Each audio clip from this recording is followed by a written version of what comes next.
Então, queridos, eu queria dar uma continuidade ao assunto que a gente tem tratado aqui, né? Sobre a diferença entre prosperidade e riqueza. Mas nessa noite eu queria ler esse versículo que a gente tem aqui, está em Provérbios, capítulo 10, versículo 22. Vamos ler em voz alta esse versículo. A bênção do Senhor é que enriquece, e Ele não acrescenta dores. Veja aí o poder desse versículo. A bênção do Senhor é que enriquece, e com Ele não acrescenta dores. Está dizendo o seguinte, que o fator cristão do enriquecimento é a bênção de Deus. Não se trata de incrédulos aqui. Os incrédulos prosperam mesmo não crendo em Deus. Prosperam não, enriquecem. Eles enriquecem mesmo crendo num monte de coisas contrárias a Deus. Eles praticam um princípio de trabalho, perseverança, aquelas coisas todas. Porém, quando se trata das questões espirituais ou quando se trata do sobrenatural de Deus, eles não conhecem esse aspecto. Aqui é uma prosperidade, eu estou falando de uma prosperidade absolutamente espiritual, que vem de Deus. Vocês vão ver daqui para frente que existem textos da palavra de Deus que diz que a gente não deve buscar riqueza. Ok? Eu vou mostrar alguns textos depois que falam, não busquem riquezas. Todos que buscam riquezas caem em vários laços, está escrito lá em Timóteo. O problema é o seguinte, existem cristãos que são absolutamente contra você ser próspero e rico. Por causa desses textos da palavra de Deus. Porque compreendem errado o texto. O que a palavra de Deus está dizendo, e nós vamos entender até o final desse estudo, a gente vai entender direito, não é que a gente não pode ser rico, mas a gente não deve colocar a riqueza como a causa da nossa busca. Nós não devemos ter a riqueza como causa, e sim como consequência da prosperidade que temos. Então, guarde bem isso. Riqueza do ponto de vista espiritual, é consequência. Ela não é a causa da nossa busca. Ela vem por tabela. Ela vem como consequência. Quando ela vem como consequência, ela é sadia. Porque você não está buscando e ela está vindo. Mas quando você focaliza nela, você perde o foco de Deus. A riqueza é muito perigosa. Porque se você fala, não, eu quero ser rico, eu vou, aí você está tirando o foco, você está colocando ela como causa. Não faça isso. Se vocês quiserem ser ricos, que seja uma riqueza consequencial da prosperidade que Deus quer em vocês. A verdadeira riqueza cristã, do ponto de vista cristão, ela é consequência. Então eu quero que vocês saibam a diferença entre pobreza, vocês têm que ter bem definido isso na mente de vocês. Qual é a diferença entre pobreza e miséria? Qual é a diferença entre riqueza e prosperidade? São diferentes. Pobreza não é a mesma coisa que miséria. Vocês estão ficando de boca aberta com essa definição minha. Porque vocês sempre acharam, eu acho, que pobreza é miséria. O cara está na miséria, está na pobreza. Não. Tem muita gente pobre, próspera. Pastor, você está brincando com a gente. Não, estou falando sério. Mas tem muita gente rica, miserável. Pastor, então define para a gente isso. Veja. Pobreza, o que é pobreza? Pobreza é, eu não tenho acúmulo de coisas, mas eu vivo bem. Isso é pobreza. Eu não tenho acúmulo, mas não me falta o básico para eu viver. Está entendendo o que é pobreza? Por exemplo, a palavra de Deus diz que Jesus se fez pobre, mas ele nunca se fez miserável. Jesus não foi miserável. Deus não ia permitir Jesus miserável, mas permitiu Jesus pobre. Por que Deus permitiu Jesus pobre? Deus permitiu Jesus pobre por uma questão missionária. Ele precisava se fazer pobre para nos redimir da miséria. A pobreza e a miséria entraram no mundo por causa do pecado. Deus não planejou miséria nem pobreza para ninguém. Quando Adão e Eva estavam no jardim do Éden, eles eram prósperos e tinham tudo, eles eram ricos. Ok, gente? Tudo era deles. Tudo. Porém, quando eles pecaram, a primeira coisa que Deus falou como maldição, o que ele falou? Do suor do teu rosto comerás o teu pão, daqui para frente. A partir daquela sentença divina, o homem começou a ter problema com a questão da sobrevivência, com a questão da provisão. A miséria entrou no mundo a partir daquele momento. E a dor, né? E a dor, a doença. As consequências do pecado foram terríveis. Fala.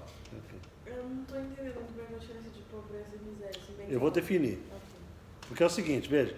Pobreza eu tenho pouco, eu não tenho acúmulo, mas eu não passo fome. Eu tenho como me cobrir, eu tenho onde morar.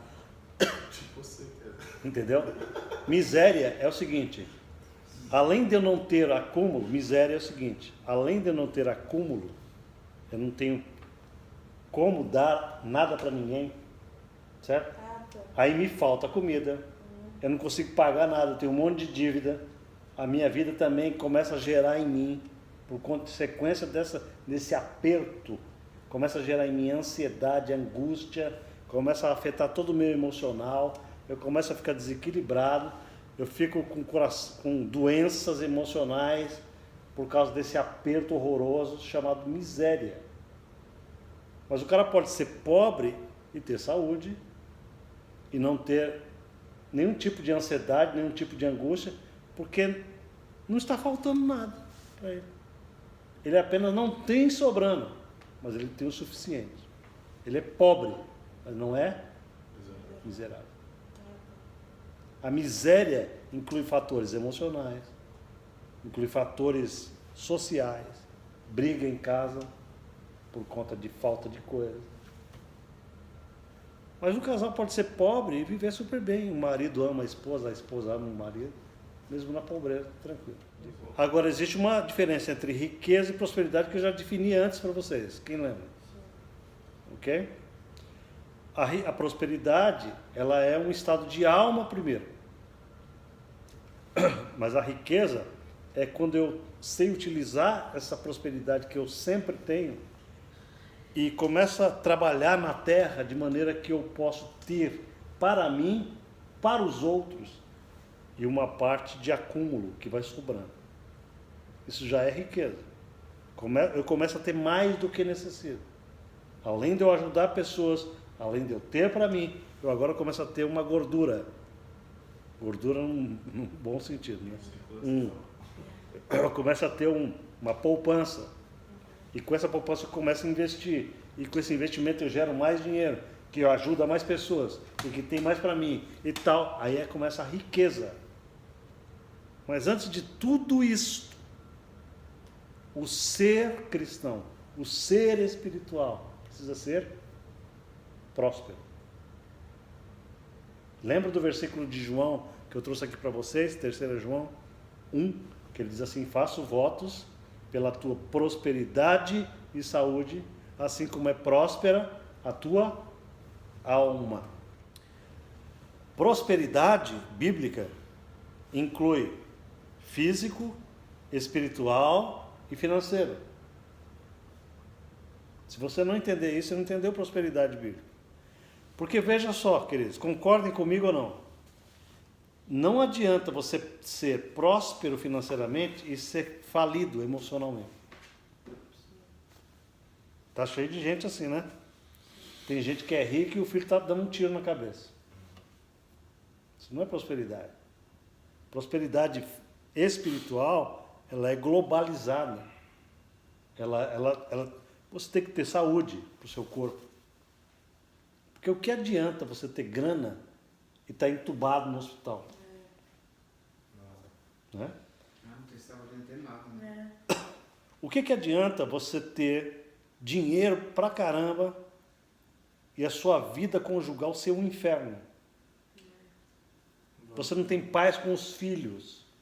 Os filhos não se dão bem contigo. Tem gente que é bilionário e o filho não olha na cara do pai. Então, Deus olha do céu e ele sabe que isso não é prosperidade de jeito nenhum. Ok? Vou colocar para vocês aqui a foto, uma foto que eu gostei muito, há muito tempo que eu conheço essa foto. E quando eu pensei nesse assunto, eu falei, eu vou trazer aquela foto para os meninos. Vou colocar para eles. Essa foto, quando eu vi ela pela primeira vez, eu falei, essa foto dá uma pregação. Ela dá uma pregação. Por que vocês acham que dá uma pregação essa foto? Porque tem riqueza dentro da pobreza. Matou a charada. Isso aqui é uma casa simples, é uma casa pobre, mas é uma casa próspera. Porque o dono dela ou a dona da casa são pessoas que mantêm uma casa limpa, arejada, bonita, bem tratada, com uma grama ali, não sei se é artificial. O cimento da frente é um cimento bem tratado. O cara não tem como ter acúmulo, mas o pouco que ele tem, ele trata como se tivesse muito. Ele trata com carinho. A casa do cara tem amor. Eu acho que ele vive bem com a esposa lá dentro da casinha. Tá entendendo? Tem brilho, né? Tem brilho na entrada do cimento.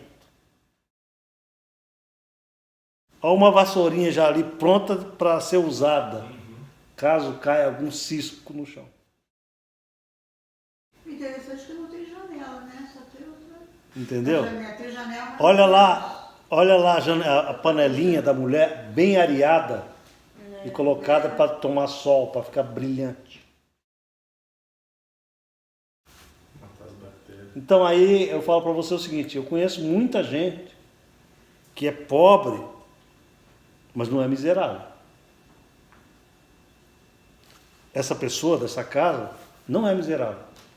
Ela tem um espírito de prosperidade, embora ela não seja rica. Está entendendo o que eu quero trazer para vocês? Durante todo o tempo da história da Bíblia, nós vemos pessoas assim, pobres que abençoavam outros. Você dormir numa casinha dessa faz gosto. Esses daqueles que tem 50 quilos de carne dentro de um bacio de gordura. Você lembra disso? Exatamente. Você botava assim, fazia uns pedaços de carne. Pois é, lá no Nordeste eu conheço muita gente pobre, próspera. Você pode chegar a hora que você quiser e você vai comer com eles. Eles vão te abençoar. Não é não, Edu? Nossa, eu nunca vi uma pessoa mais próspera do que gente pobre do Nordeste. Porque não são miseráveis. Reparte o que tem. A gente carrega no colo. Carrega no colo, faz o café melhor que eles puderem. Põe uma tapioquinha na mesa para tu comer. Uma broinha aqui. Uma broinha, Cuscuz. um cuscuzinho. Sim, tem muito. Lá na minha cidade, meu pai trabalha com política, então, como é uma cidade pequena, tem que ir de casa em casa, povoado a povoado. Então, eu entrei em muita casa assim já lá. E o povo recebe a gente com amor, e é tanta coisa que eles oferecem, tanto de Tanta comida, coisa, aham. que a gente fica assim, meu Deus. É. E tudo, eles cultivam tudo, tem tudo. Aham. Agora, veja só. A Alice foi trabalhar um dia, ela foi babysitter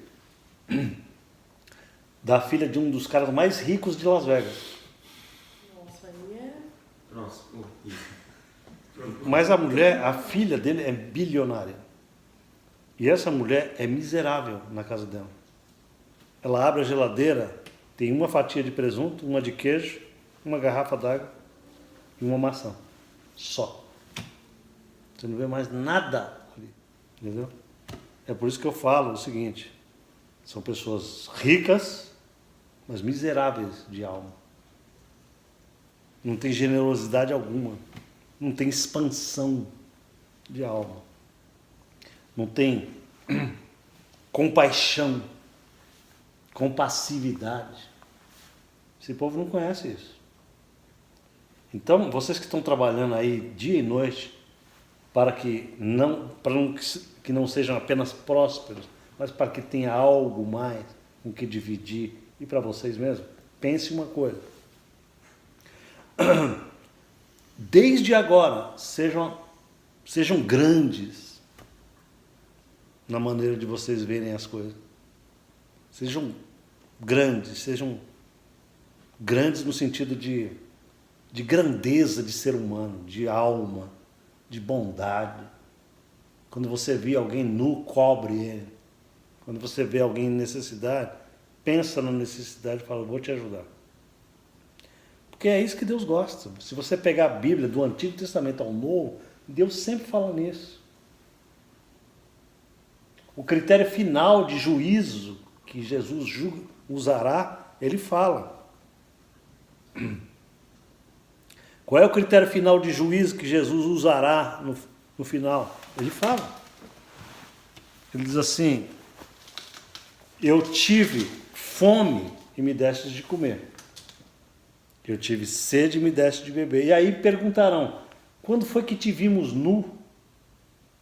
Quando foi que te vimos com fome ou com sede? Ele falou assim, toda vez que você viu um desses meus pequeninos, com fome, com sede, nu, preso.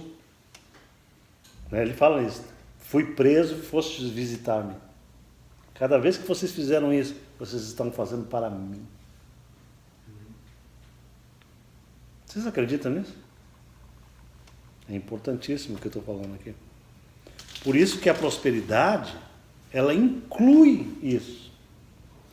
Generosidade, bondade, ter um coração que sente o que o outro necessita. Ninguém cresce na vida espiritual sendo um mar morto, fechado para si mesmo, em si mesmado, só pensa em si mesmo, no seu próprio dinheiro, na sua própria empresa, só pensa em mim. Isso não é bênção nem prosperidade alguma. Amém, queridos? Agora uma coisa que eu vou falar para vocês nunca vão esquecer. O fator bênção é melhor do que o fator milagre. Não sei se vocês concordam com isso. Geralmente quando eu falo isso, as pessoas não concordam. Ok? Por que bênção é melhor que o milagre? Porque o milagre é uma intervenção sobrenatural de Deus para as horas de crise e de problemas extremos. Deus não faz milagres toda hora. Milagres são intervenções sobrenaturais para atender uma coisa crítica, uma coisa que está mal, muito mal, e que se Deus não entrar, a coisa vai de mal a pior ou vai para o fim. Mas o que é bênção? Bênção é a manutenção de um estado de bem-estar e de prosperidade. É a manutenção, para que não haja crises. Então, eu prefiro 1000 vezes ser abençoado do que precisar de milagre toda hora. Por quê? As pessoas cristãs, elas são ensinadas erradamente. Por exemplo, deixa eu falar uma coisa para vocês, que talvez vocês vão concordar comigo, se vocês pensarem adequadamente, pormenorizadamente, vocês vão concordar comigo. Por exemplo, as igrejas cristãs localizadas em países pobres, a mensagem dos pastores é toda baseada em milagre, nunca baseada em bênção. Vamos experimentar o sobrenatural de Deus. A crise está grande, mas o milagre virá. É ou não é? Num país próspero, você não vê essa mensagem. Você não vê essa mensagem aqui na América.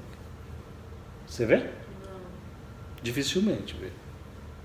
Tem gente que fala de milagre, mas é muito raro. mas os países mais pobres, de terceiro mundo, a ênfase evangelística é toda em milagres. Os cultos são todos de milagres. As campanhas são todas para milagres. Por quê? Porque eles não ensinam como é que você vive na bênção de Deus.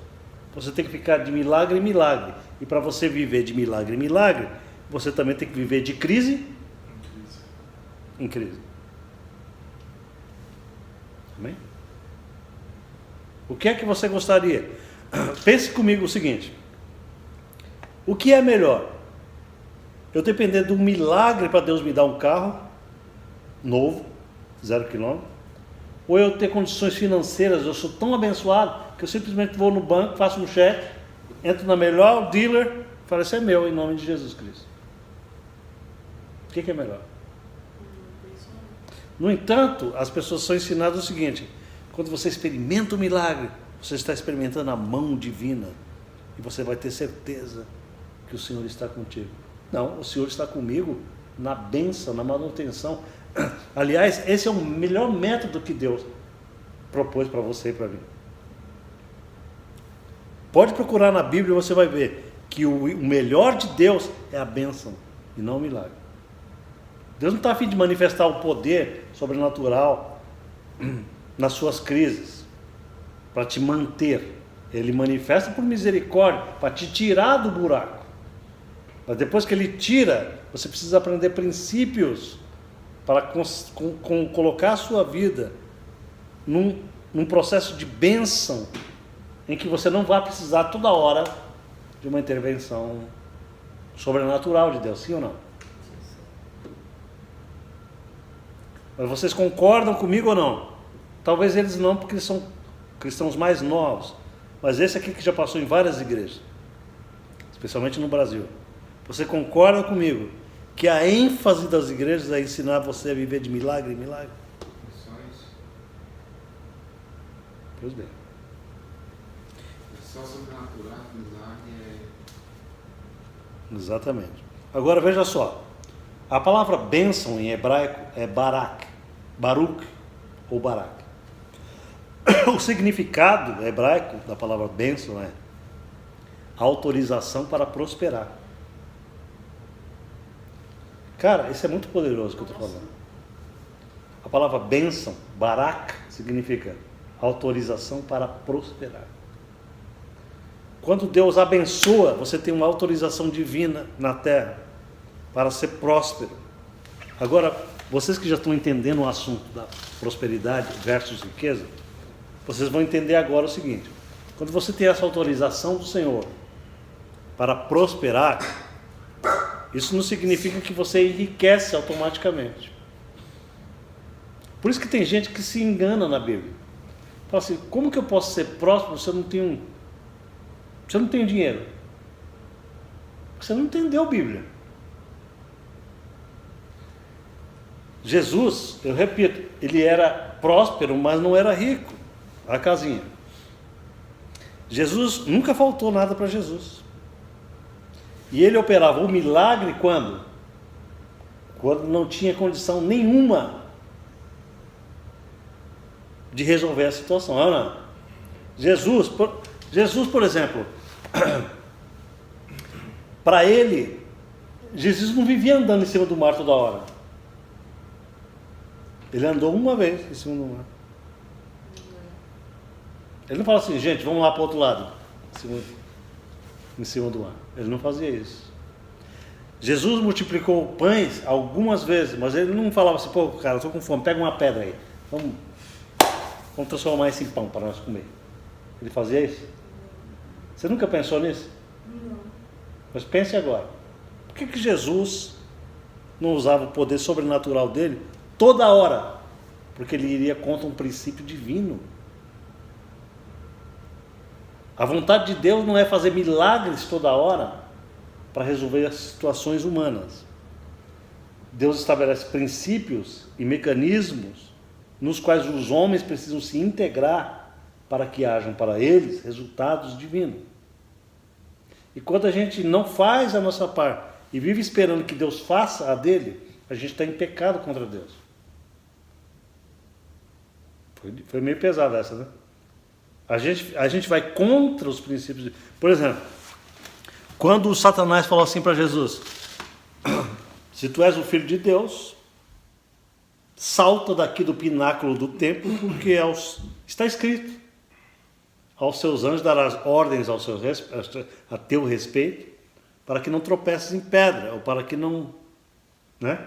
Jesus falou assim, mas também está escrito: não tentarás o Senhor teu Deus. Seria uma tentação contra Deus, pular do pináculo e esperar que Deus me salve. Isso é tentar Deus. De formas que o uso do sobrenatural tem regra no reino de Deus. E isso vocês nunca pensaram, mas estão aprendendo a pensar. Ok, turma? O uso do sobrenatural não é a revelia. Eu não posso chegar aqui brincando e vamos fazer um milagre aqui.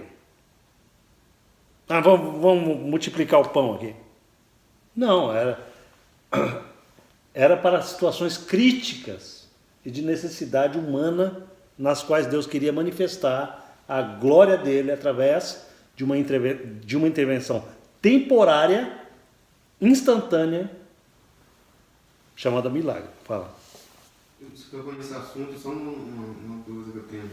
Porque muita gente consegue imaginar como é que foi, mas Satanás ele teletransportava Jesus nos lugares nessa hora? Não se sabe, né? Porque ele levou ele para o pináculo, depois levou ele para... mostrou todo o reino? Não, provavelmente eles andavam geograficamente até os lugares que o inimigo trabalhou. Agora, quando o Satanás leva Jesus até o monte e mostra os reinos do mundo para Jesus, possivelmente ali existe uma visão sobrenatural de vários países para Jesus ver. Porque de cima de um monte não dá para você ver todos os reinos da terra. Sim. Então ali possivelmente houve uma manifestação sobrenatural de visões, entendeu? Uhum. Do que estava rolando no Egito, enfim. Só mais uma coisa. E quando Jesus, Satanás saiu e a Bíblia fala, e os anjos veio e serviu. Serviu de que forma? Comida? Com Comida. Comida. Os garçons celestiais chegaram. Possivelmente chegaram pessoas, porque os anjos apareciam muito em forma de homens, de pessoas. Sim. Trazendo um pedaço de lembre, um pedaço de peixe, comida, e depois sumiam, saíam fora. Entendeu? A gente vê isso muito no Antigo Testamento. Chamei Epifania. Os anjos chegavam com roupas normais e comiam com pessoas. Tá bom? Não descia com aquelas azonas. Você acredita que tem isso aí? Como? Você acredita que anjos... Acredito. No nosso meio familiar? Eu acredito. A palavra de Deus diz isso. Cuidado com que, né? Sejam hospedadores, porque muitos sem saber hospedaram anjos, está escrito. Pode acontecer coisas incríveis, já aconteceu muita coisa assim, motoqueiro anjo aparecendo, salvando pessoas. Não vou entrar nesse detalhe, que muita gente não acredita nisso, né? Fica muito louco assim na cabeça das pessoas. Mas os anjos podem se vestir como qualquer um de nós no século XXI aqui. E chegar para você e falar com você no meio de Las Vegas. Ok? Você não pode ser fechado para essas coisas malucas assim, sobrenaturais. É que nem fica louco. Né? E também não pode ser fanático. Não, todo mundo aqui é anjo. Você não pode, tem que ter um equilíbrio bíblico, falar assim, Senhor, o Senhor é muito poderoso para fazer coisas que vão além do meu entendimento. Mas também não me deixe ser panaca e achar que tudo é sobrenatural de Deus. Né? Veja que a gente trabalha muito com equilíbrio onde eu ensino. Né? Você vê que você perguntou para mim, você crê, pastor? Creio. Eu não sou fechado ao sobrenatural. Tá bom? Então, queridos, vocês concordam comigo que bênção é melhor que milagre agora? Sim. O que é melhor para você? É ter uma bênção sobre a tua saúde financeira, de tal maneira que você tem saúde suprida pela graça de Deus, através de uma manutenção da inteligência na hora de comer e como comer, ou você ficar doente e ter que esperar o milagre acontecer para que você saia da UTI. É claro que todo mundo vai preferir a manutenção de uma vida sem problemas. Ok? No entanto, não se ensina isso na igreja. Nas igrejas não ensina você a ser abençoado. As igrejas não ensinam você a ter mente próspera e ser abençoado. Elas ensinam assim: precisou de um milagre? É sexta-feira à tarde do milagre. Entendeu? Eu não sou contra o milagre, não entenda mal. Eu creio em milagres. É bom o milagre, mas nunca superará o fator bênção na nossa vida. Isso está na bênção, apesar do milagre. Precisa de milagre. Tem gente que é tão abençoada que nunca teve que experimentar um milagre. Se ele não tiver aquele milagre, ele não consegue pagar o aluguel amanhã. Fala, o que é isso que vocês estão pedindo para Deus? Eu nunca passei por esse negócio, não. Eu sou tão abençoado que eu não pago nem morgue, a minha casa está paga. Não é isso? Mas o cara que não entende esses princípios divinos, ele está sempre na... Eu vejo crentes assim na igreja. Eu preciso de um milagre, se o senhor não operar, eu não tenho como pagar a luz amanhã. Não tenho como pagar o carro amanhã. Se o senhor não operar, entendeu? Eu não tenho como virar o meu business. Aí você fala assim, peraí, qual é a vantagem de viver no cristianismo quando o cara que não é crente, ele fala assim, por que você precisa de milagre? Eu não sou crente, mas eu banco a minha vida, eu tenho grana. Aí você começa a ficar chocado. Está entendendo? E tem muito crente chocado. Porque tem muito crente que vive na dependência desse milagre do Senhor e não cumpre os princípios que até os pagãos cumprem para ter prosperidade e riqueza. Trabalho sério. O cara que depende muito de milagre é preguiçoso pra caramba. Geralmente. Quem precisa muito de milagre financeiro não sua a camisa do jeito que um incrédulo sua. Ai, Senhor, tu és Jeová Jiré. Entendeu? O cara vai procurar o cara, 11h30 da manhã tá dormindo, meio-dia. Aí depois, cara, estou precisando pagar as contas. Né? Então, eu radicalmente sou absolutamente crítico de gente crente dessa natureza. E vocês sabem disso, né? Eu rindo que às vezes a gente escutou aqui. O cara falou, cortou a luz lá de casa, mas Deus está provendo. Deus está provendo aonde, cara? Nossa, foi muito louco. Você escutou isso de alguém? A gente escutou. Eu quero botar? Por que você não está provendo também? Pera. Nossa, sei que Deus fica olhando assim. Não, é. Olha Não. assim, Você está entendendo? Sabe por quê? olhando assim, gente. Me responde agora, à luz de tudo que eu falei aqui. Por que um crente pensa como esse cara pensou? Por que ele chega a essa conclusão? Por comodidade. Acho que pensa que Deus é como uma lâmpada mágica, um gênio que pega Exatamente. Entendeu? Porque o ensino das igrejas, as igrejas não ensinam corretamente o cara. Porque você tem que ser ensinado a dar duro, cara. Veja, Deus é um Deus que te prospera, mas Ele nunca falou que Ele te prosperará no bem bom. Deus não gosta desse bem bom para crente. Bem bom que eu digo é aquela vida de baiano espiritual. Meu rei, vai ver se está chovendo lá fora, Totó, que nem daqui eu saio. Né? Totó, se voltar molhado, está chovendo. Pastor, mas tem muito disso de Deus me falou. Por exemplo, esse nosso colega que falou isso, que aconteceu isso, ele era muito assim, Deus me falou para eu sair desse emprego. Aí no caso ele ficou sem emprego e a luz acabou. Foi muito isso. É uma coisa absurda. Porque se Deus falou mesmo, Deus supre. Quando Deus fala, olha queridos, para cada visão de Deus existe uma provisão. Toda vez que alguém fala, Deus falou e está na miséria, Deus não falou nada. Sim. Nossa, muito isso. Né? Deus não falou nada. Quando Deus fala, rapaz, Ele move o céu e a terra. E Ele vai te sustentar. Vai abrindo porta. Eu experimentei isso na minha vida, eu e a Alice aqui. Se você cai. Aí vocês veem como é importante vocês aprender o caminho de bênção com o Senhor. Então veja, a palavra bênção em hebraico é barak. E ela significa o que mesmo? Autorização para prosperar, certo? E essa bênção, ela começou em Abraão. Deus chamou Abraão, o primeiro homem que ele de fato abençoa depois de Adão, é Abraão.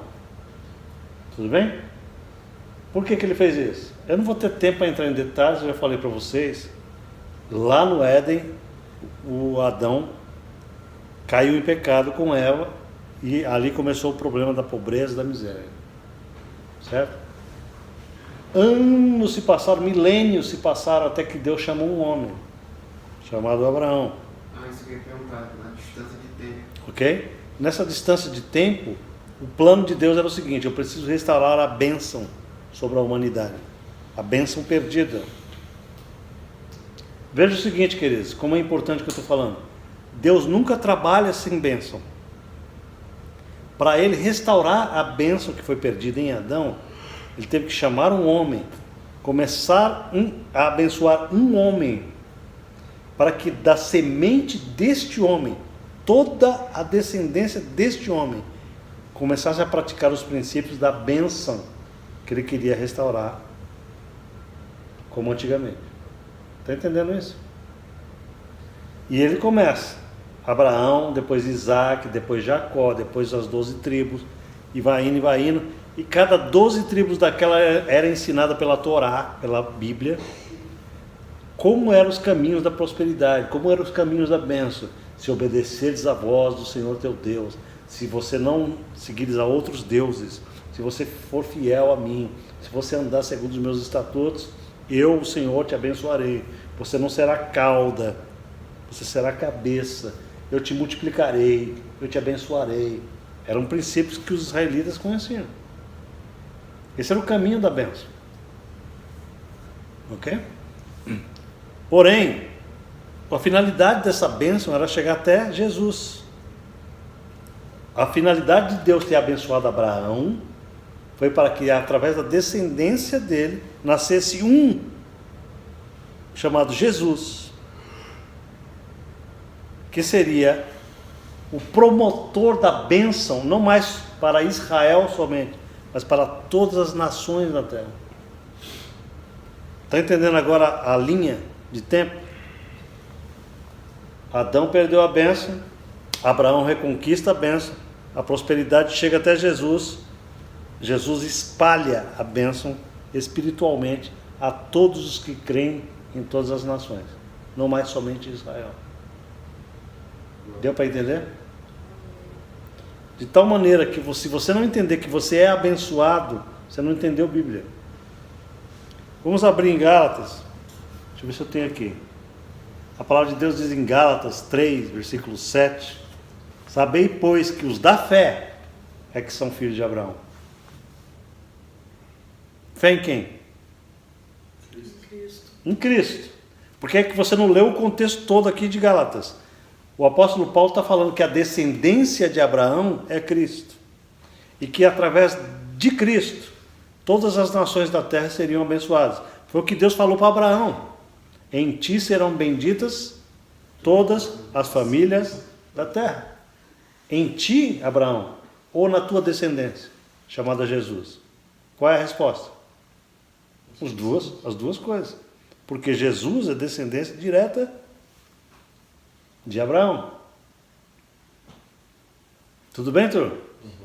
Jesus é descendente, é a semente de Abraão que abençoaria todas as nações da terra. Como? Através da fé. Como é que você é abençoado hoje aqui? Você não é judeu, é? Você foi circuncidado? Usa o quipazinho? Você é um gentil, cara, como eu. Como é que nós podemos ter o privilégio de Abraão? Jesus é a chave.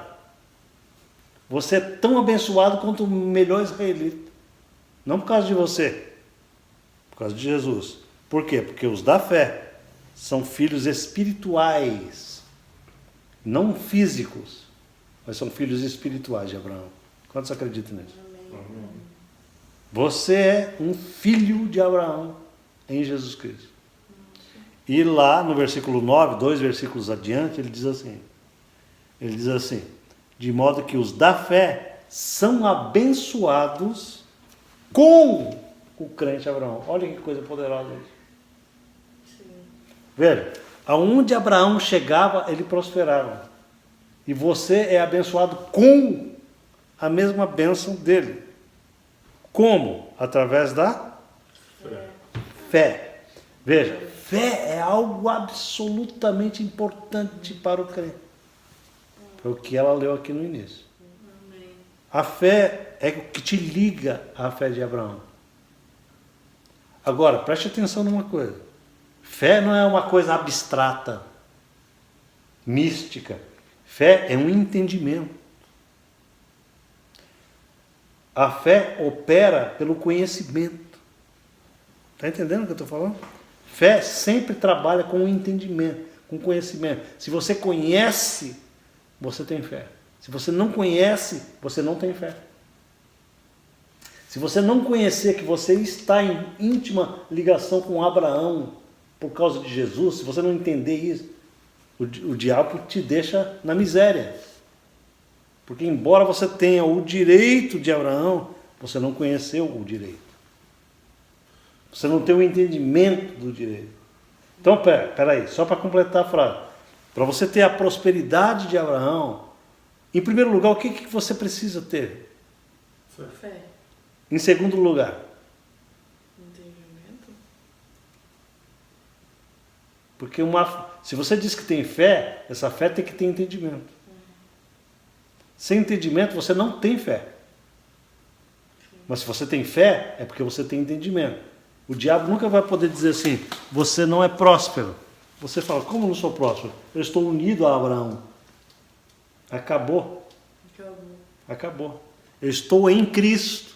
Logo eu estou abençoado com o crente Abraão. Diga assim, eu estou abençoado com o crente Abraão. Olha que coisa poderosa. A mesma bênção que Abraão recebeu lá, eu recebo aqui, por tabela, em Cristo Jesus. Jesus é aquele difusor da bênção, para mim e para você. Ele está jorrando a bênção de Abraão. Como? Agora você pode pensar, né, direitinho. Por que tem crente não abençoado? Nossa, é verdade. Sim. Porque esse cara que você citou aqui, ele não tem entendimento nenhum da Escritura. Ele diz que obedeceu a Deus, mas ele vai ser despejado. Não é isso que você falou? Luz. Não tinha dinheiro para pagar a conta. Mas não é uma questão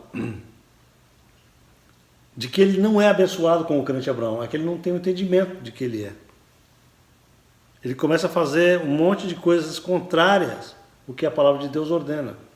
A palavra de Deus manda a gente colocar a mão sobre algo, trabalhar, fazer algo. E Deus vai manifestar a bênção que possuímos em cima do que você pratica, em cima do que você faz.